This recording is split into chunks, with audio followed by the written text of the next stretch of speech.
This week on The Real Housewives of Potomac. The answer. She's told me this story like 8 times, 8 different ways. I'm enjoying his little bachelor pad, and I look up and I'm like, there's a kid on the wall. That was the first kid. And then by the time we got serious, she was pregnant with the second one, Mia. Yo, what is up, everybody? Welcome back. Today we're going to be talking about The Real Housewives of Potomac, Season 9, Episode 6. Let's get right into it.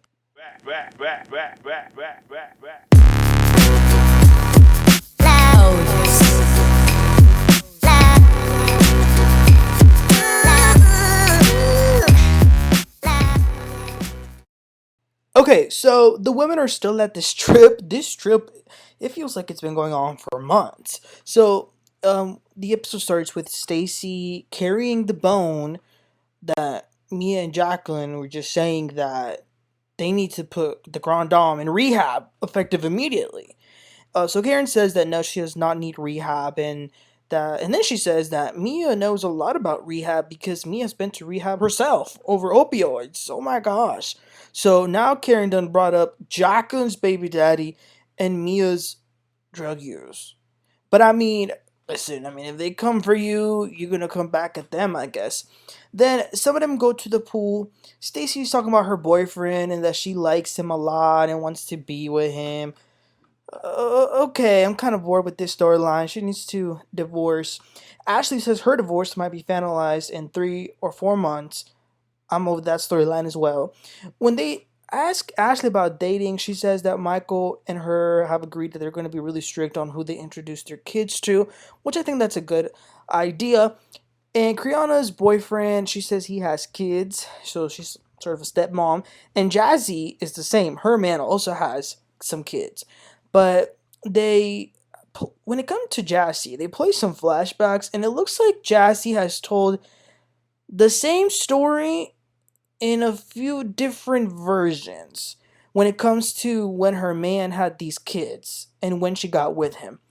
Then Wendy gets a tiny bouquet of flowers from her kids and husband. I hope they gave her a big one and when she got home. Then they start to dance, just have some fun. Mia was dancing all over Kriana. I guess this is Mia's way of apologizing to somebody. So then a little later, Gizelle comes back. Because remember, she left to go to her daughter's graduation. Now she's back. As soon as Gizelle walks through that door, Jassi spills all the tea. All of the drama that happened while she was away. And Gizelle was so messy. She was living for every moment. She was eating up this story about Ashley asking Kriana about the scar. And they all eventually come down and listen, they're making sure they celebrate Wendy's birthday. Like, they are reminding everyone that it's Wendy's birthday every second they can, so that's good. They're taking some shots. Mia then performs the fellatio on an alcohol bottle, and she says that's how you keep 2 men. Okay. Anyway, they leave the house to go to one of the joint locations that Mia used to own, but she had to sell eventually. In the car ride, Stacey was telling some of them that TJ has had a lot of minor roles in TV shows, like Grey's Anatomy and things like that. Now, let me tell y'all, I don't like the way some of these ladies are low-key poking a lot of fun at her for not having sex. Like, damn, calm down. I get it. I understand how at first they could be like, oh, what? That's crazy.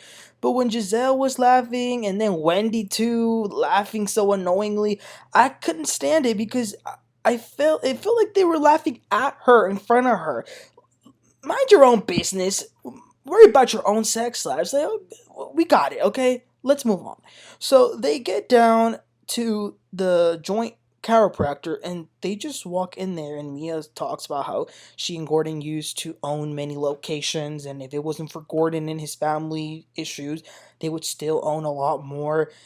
And then there's like an awkward silence. Everyone was confused. It was kind of like, why are we here? It was like so unnecessary for them to even have gone there.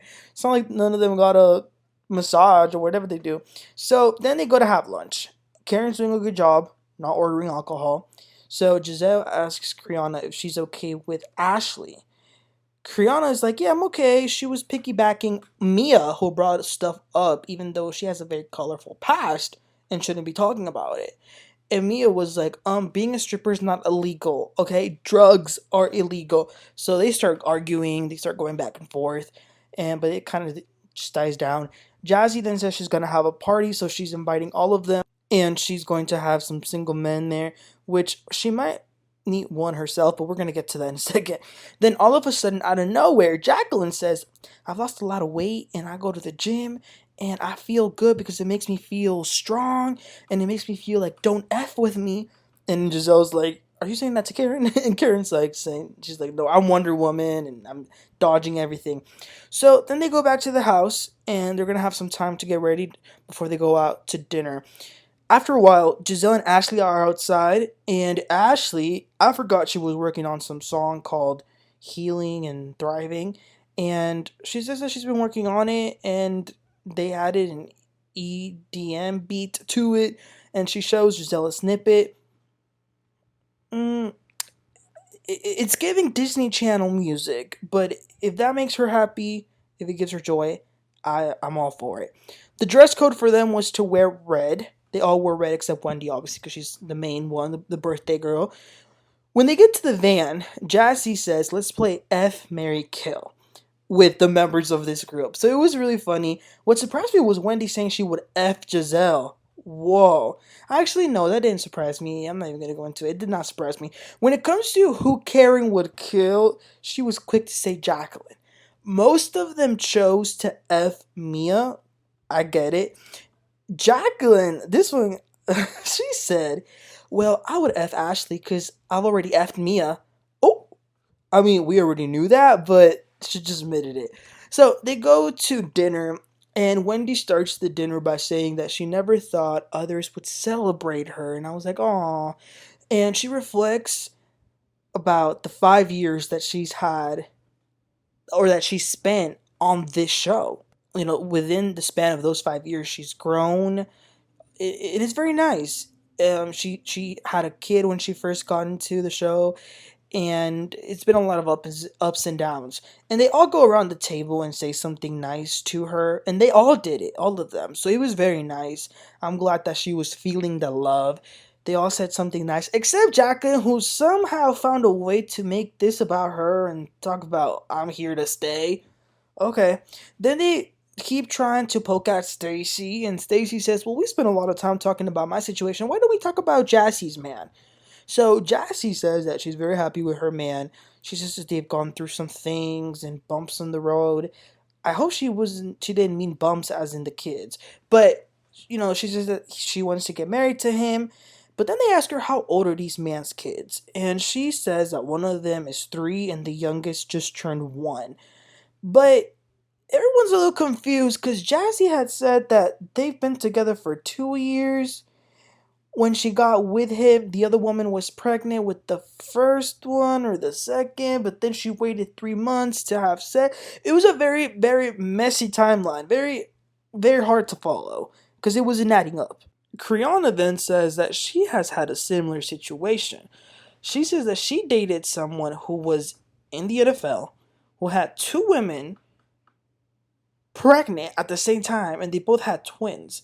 And Mia then interrupts her and says, can you tell me what team he played for? And Kriana says, leave me alone, Mia.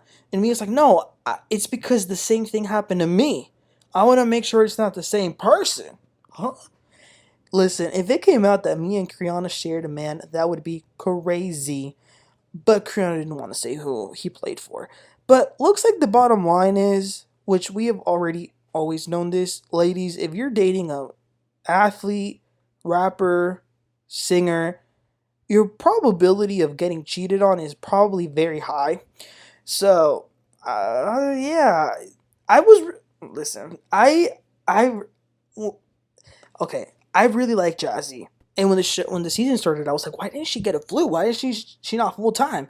But this little story with her man is very, very suspicious. So then they head back home, and that was it for the night. They stayed up very late, and the next morning, all of them are effed up except Stacey. Stacey is up and cheery and talking to everybody, which I love that energy. It's different.